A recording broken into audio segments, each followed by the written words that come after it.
Okay, so before we begin Chapter 7 review and discussion, I just want Allison to give us a little tip for the leaders here of a website. She went to the Starting Point website, and I wanted to share with you what she found. So I went ahead and I logged in as leaders, and then there's a section on there that talks about like they had a huge meeting with all the leaders, and they got together and had a discussion about what's going on in their groups, and they talked a lot about what happens when people leave, why do they leave, and they really centered around getting to know each person individually and listening carefully to their responses. And so I think it really helped me prepare for last week. And I just recommend that you go and when you get a chance just to listen to them. I know there's quite a few of them for that particular symposium, I think they called it.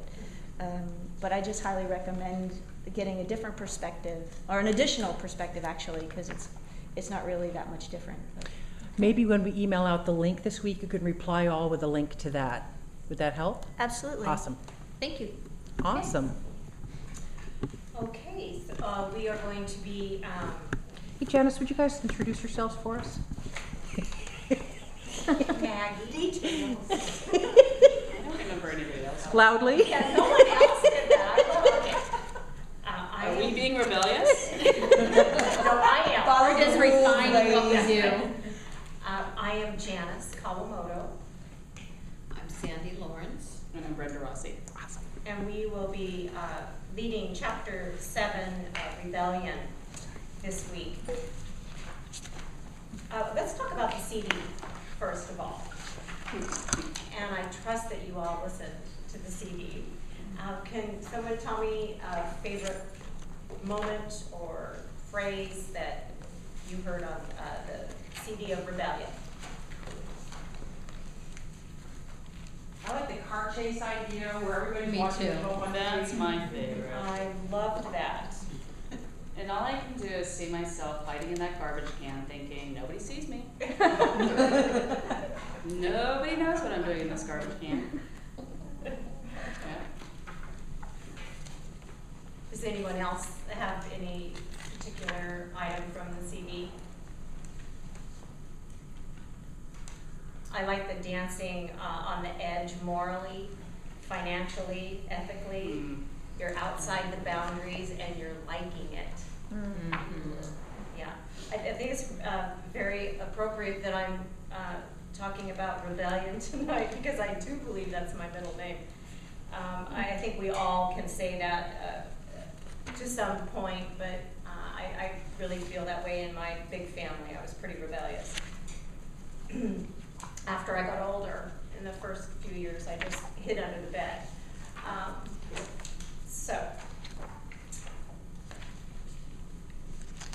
I like to the points that Andy Stanley makes to, yeah, you know, I'm not going to respond to that phone call to go over. I think he handles that so gracefully. You know, for all the people sitting in the audience going, I did that last night. I was going to do that this afternoon. You know, I think he really hits on some current hot points for people so easily and nicely. And also rebellion isolates you, Yeah. but it does not insulate you. Insulate you. I love that. That was good. Rebellion is common and costly. Well, and we're trying to manage the outcome when you're doing it. Manage. And then you go into please, please, please. Our rebellious nature causes separation from God. While you may not be the one who ate the first apple in the garden, we all have our passion fruit. And when the situation is right, we'll indulge ourselves at the expense of what is good and right. And I am reading on page 80. But when you held up to the light of God's standards, we're all guilty of various forms of rebellion. We've all sinned. Some said the devil made them do it, but more likely there's something about rules that makes us do it. Draw a line and the temptation is to cross it. There's a darker corner inside every human heart that would rather know what it's like to break the rules than to live safely within them. So on page 82, The consequences of our rebellion are all around us, and they go far beyond mere crime and social dilemmas. According to the Bible, sin introduced the world to concepts like death, suffering, and the savage side of nature.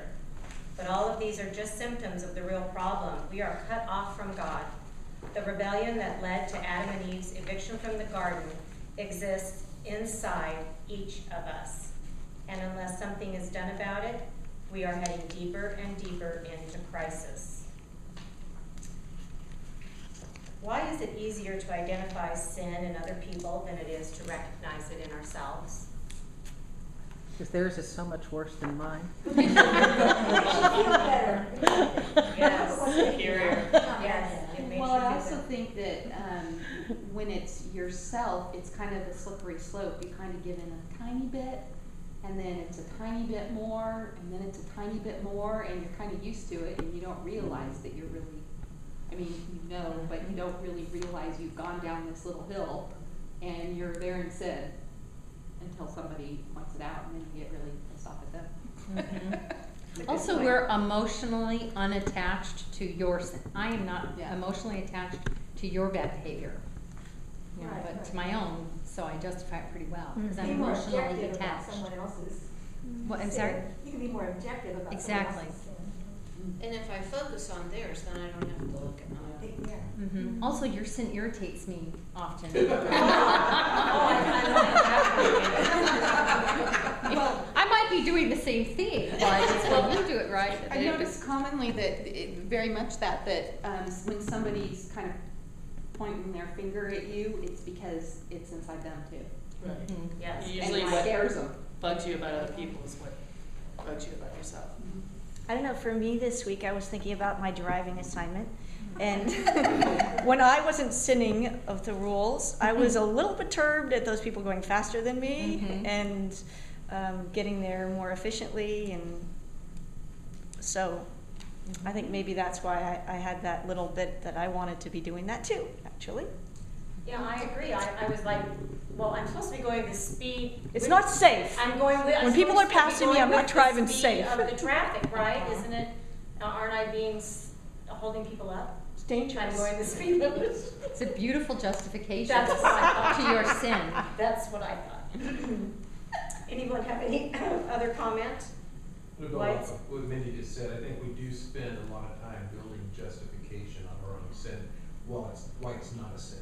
You know, why, you know, yeah, this isn't really a sin because of this, when in actuality, it really is. I think we spend a lot of our time there. That's where I Yeah. spent most of my life before I came Yeah. to church, you know? And I mean a lot of my time. A And lot. I think what Wendy was saying about it being emotionally, we know all the little steps that it took to get to that point, so we justify that. Whereas, not having that emotional or not knowing what got that other person to go from A to B, you know, we're like, oh man, that was such a far leap, you know, like we don't Right. really see all the little points to where how they got there. Maybe justification is the same word, but I see that we don't, as a people, don't accept responsibility for our own actions. Right. Well, it's just in denial, you know, just blame on me. I don't do that. I can remember way back to college, undergraduate days of I was taking a literature class. I don't remember what it was about, but I remember the professor saying, I don't care if your father kicked you when you were 3, you are responsible for what you do. And that's always, I don't always observe that, but that has stayed with me through the years. That leads to a deep question. You can have two juvenile individuals and one really bad upbringing, both of them really bad upbringing, and the one goes on to become something great, and the other one decides to steal and kill, and so that's the same. Is it environment or Hereditary. pardon me? It was either hereditary behavior or the Or environment produced Nature, behavior. nature. Right. So it's an interesting thing. I was rebellious because I was born that way. We all were, Not my darling. fault. Have you all heard Nice. Doug explain this? I've heard him do it twice in like the 10 years you've heard him, Mark. And he goes, you know what, I was born with a certain deformity, and illness, and I don't talk about it very often, but it really, you know, controlled my life, and it's called the sin nature. You were born with it too. Yeah. It's the girl ate the apple thing, you know? Yeah. She made me do it. The girl you gave me. What'd you say, Mark? The girl you gave me. Yeah. It's actually your fault, God. You made her. And they say the Bible isn't entertaining. Come on now. Did everybody make their rebellion list? I did not. Well, Not this time around. well, when you did make your rebellion list, when you did it before, how did it feel? I mean, you guys know my background, so, you know, coming from a recovery background, that is so big and important in recovery, to look at your character defects and where it is that you rebel and what is it that stops you and where are your resentments and your angers and all these things that, you know, possibly could cause you to go back out and drink. So it's something that's always in my face. You know, if it's not my sponsor saying, you know, bringing it to my attention, then I'm looking at my behavior and what is it that's, you know, behind it and what can I do about this. So it's not uncomfortable anymore for me to do. Now, on the other hand, though, when my sponsor points out something that I haven't seen, that can be uncomfortable. Yes. Yeah. No, wait a minute. I don't. Or current behavior, right? Is it easier to look at, you know, the Brenda I was? Versus, Yes. Actually, what am I doing now? Yes. Yeah. Probably. Yes. You're right. You know, yeah, because I can differentiate that there are two different people. But if I'm now currently still doing these things, and I do, you know, and yeah, it's harder, I guess, to accept that I am, because I think that I should have grown so much more and done better, but I still do, and that's where it comes down to I'm human. I am faulted. I am faulty. Whatever it is, I am. A human, work in progress. I am a work in progress. Yes, I am. I am that messy garden that's beautiful, but it's just an absolute mess, and it needs weeding, and it needs care and tender care, and that's who I am. Yes. Well, I brought my list, and so there's some real, what do you call it? Scandalous things in here. If anybody gets their hands on it, it is sealed. And it blows up with the little, you know, the little finger, yeah, you know, the stuff from the bank, you know, when you open up that money and it's not yours. You're blue all of a sudden. It's just funny. That's right. So you guys do want to make sure you do it before you facilitate. It's an important piece, because if you haven't done it, it's going to carry no weight, and you're going to be a little bit kind of left out in the cold So on you this don't want to one. lie and wait an envelope in here. Well, I can do that, Ruth, because my sin is lying. You can't do that. I can pull it off because I have years of practice and defense. Ruth, the law is you're to make a list. I found when I sat down to make my list, I thought, man, this is gonna be hard, and it just flowed very nicely.